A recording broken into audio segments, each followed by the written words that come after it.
My name is Anita Strejch. I teach Polish language and ethics education, as well as I'm international coordinator at the Technical Upper Secondary School of Gastronomy and Hospitality in Toruń, Poland. In this video, one of our students describes the school's mission. Hi, my name is Radek. I'm a student of Technical Upper Secondary School of Gastronomy and Hospitality.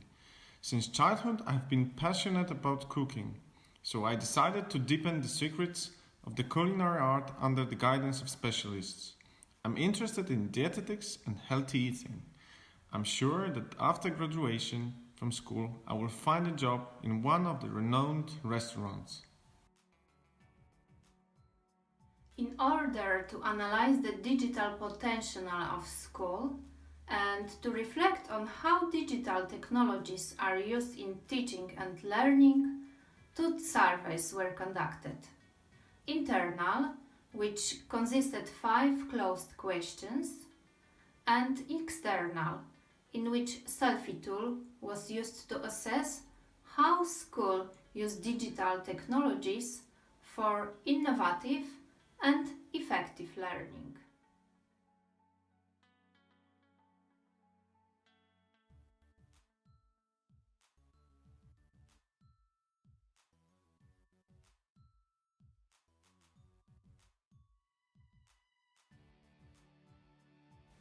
The answers given in surveys by students, teachers, and the management of the school helped us to identify areas of interest and strategic objectives which are being developed in the strategy.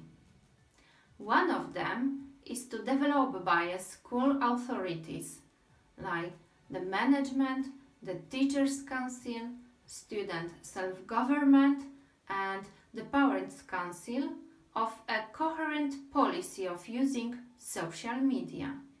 Social media literacy strategy helps to regulate commonly recognized rules of using social media and hate speech incidents.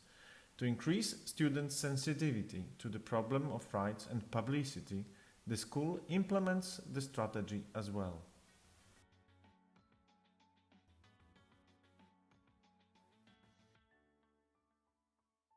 Achieving the goal of implementing a coherent policy of using social media in schools consists of 7 steps.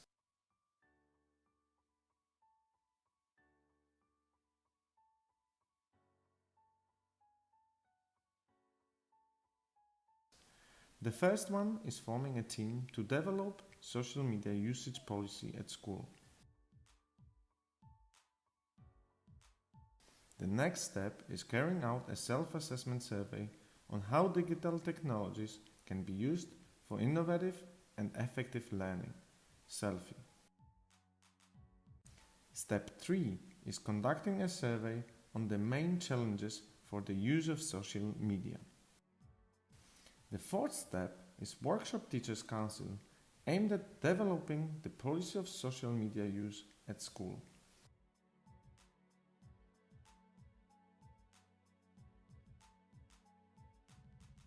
Step 5 is social media policy consultations with students' self-government. The sixth step is consultations of social media policy with the board of school parents, carers. The last step, and the final one, is to adopt a resolution on the introduction of the social media policy.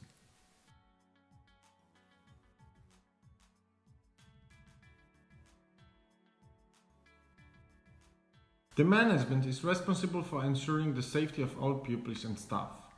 Thanks to the implementation of coherent policy, the level of safety of the school community will be improved. There are some risks associated with social media use, especially safeguarding, bullying, and personal reputation.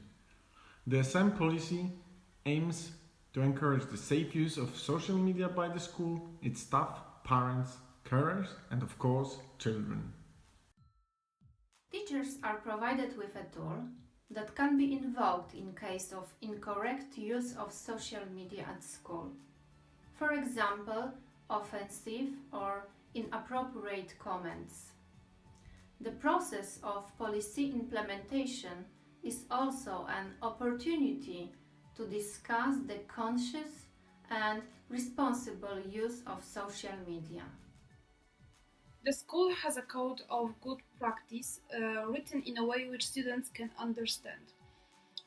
It's displayed prominently and when students are of an age to appreciate the significance set by them. Students learn how to use social media responsibly and it's familiar with the rules of using social media at school. It's involved because they have participated in the process themselves, have a greater sense of security, and gain confidence in the conscious use of social media.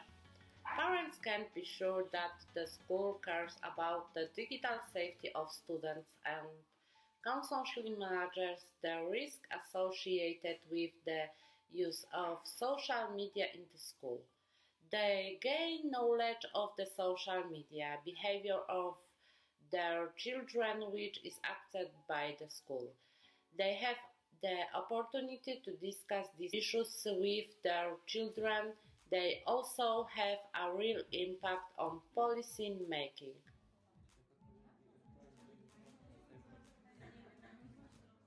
And that can be also a platform for further learning. So if we know in what way students communicate with each other, we can apply this knowledge to create our learning process.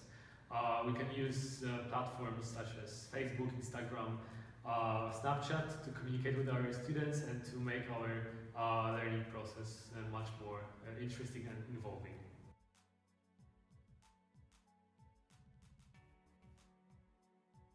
One of the obstacles is the overburdening of teachers with duties and the associated bureaucracy. Additional work on social media policy could not be met with the enthusiasm of people called upon to work in a team. Some people may not feel comfortable because they are not social media experts. Another problem is the different, sometimes conflicting interests of the groups concerned by the social media policy at school. If any of the stakeholder group is left out of the process or feel disadvantaged, there is a risk that the project will not be successful. How to solve the problems? Appoint people to the team responsible for implementing the strategy, classifying them according to their level of interests in the organization and its activities and the power they have over it. Set a timetable for meetings and consultations. Use ready-made tools to carry out needs analysis as selfie tool and online questionnaires. Use an expert-developed and recommended document.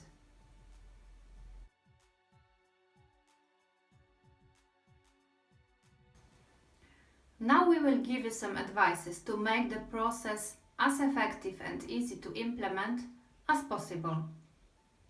It is important that the strategy responds to the needs and expectations of the different actors of the school community. The involvement of the following groups will allow a 360 degrees process covering many areas of school practice. Make sure that all groups accept the policy and emerge from the negotiations with a sense of satisfaction. To try to understand key stakeholders, I mean students, teachers, parents, management, and careers, consider the questions: how can they respond to school activities, how best to involve them in the school's projects, and how do I talk to them?